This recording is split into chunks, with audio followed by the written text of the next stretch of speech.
Крестьяне просили вернуть крепостное право. Жизнь крестьян после отмены крепостного права претерпела значительные изменения. 19 февраля 1861 года стал важной датой в российской истории, когда императорским манифестом крестьяне получили свободу от своих помещиков. Отныне они могли самостоятельно распоряжаться своим имуществом и выбирать собственный жизненный путь.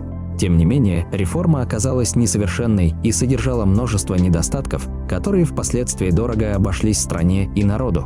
Реформа, начатая в 1857 году, изначально страдала от недостаточного правового регулирования. Она вызвала замешательство не только среди крестьян, но и среди их бывших владельцев. Несмотря на обретенную личную свободу, крестьяне обязаны были выполнять те же обязанности, что и при крепостничестве, в течение 2 последующих лет. Особенно тяжело это воспринималось в районах с плодородными почвами, где работа на помещика воспринималась как ненавистная борщина. Положение временно обязанного крестьянина сохранялось вплоть до 1881 года, пока последний указ царя не освободил их окончательно от всех обязательств. Одним из главных разочарований для крестьян стало то, что они не получили землю, которую обрабатывали и считали своей. Земля оставалась собственностью помещиков, которые передавали ее крестьянам в пользование, но требовали за нее выкуп. Государство покрывало 80% стоимости, немедленно выплачивая эту сумму помещикам, а оставшиеся 20% крестьяне должны были вернуть, используя деньги, натуральные продукты или отработки.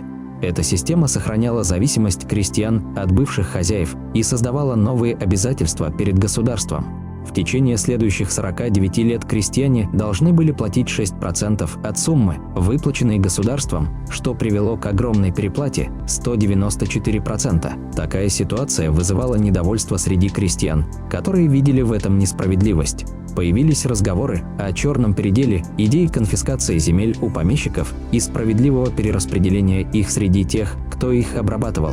Эти настроения стали одной из основ революционного движения народников, которые распространяли свои идеи в деревнях и организовывали террористические акты. Именно эта идеология привела к созданию организации «Народная воля», члены которой убили императора Александра II 1 марта 1881 года. Экономические отношения между крестьянами и помещиками регулировались специальными уставными грамотами.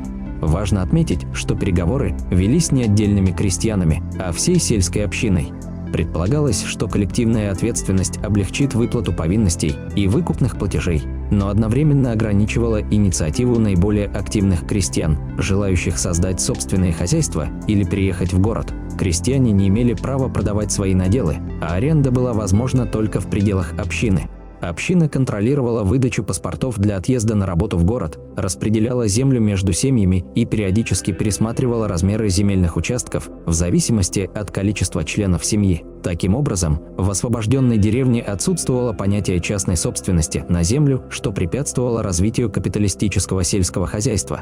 Община помогала слабым, но подавляла инициативных и способных, создавая препятствия для единоличных крестьянских хозяйств. Распад старых связей между крестьянами, общинами и помещиками привел к укреплению роли общины, которая стала серьезным препятствием для экономического прогресса России. Понимание этой проблемы пришло только в конце XIX века, когда Сергей Витте впервые предложил создание частных крестьянских хозяйств. Однако борьба с традиционной общиной началась только при премьер-министре Петре Столыпине. Его реформа шла полным ходом, когда страна вступила в Первую мировую войну. Реформа также имела долгосрочные негативные последствия. Многие крестьяне, не справляясь с выплатами за землю, оставляли ее и переезжали в города, пополняя ряды рабочего класса.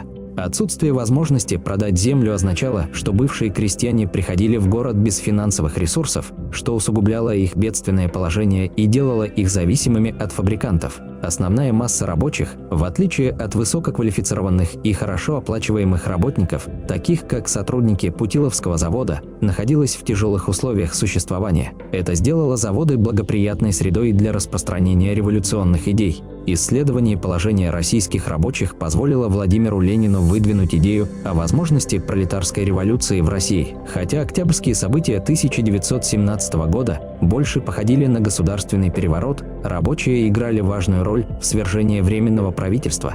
Таким образом, корни событий 1917 года уходят в 1861 год, когда в Российской империи была проведена крестьянская реформа. Благодарю всех, кто подписался на мой канал и смотрит мои видео. Ссылка на статью в описании. Поделитесь моим видео в соцсетях с родными, друзьями и знакомыми.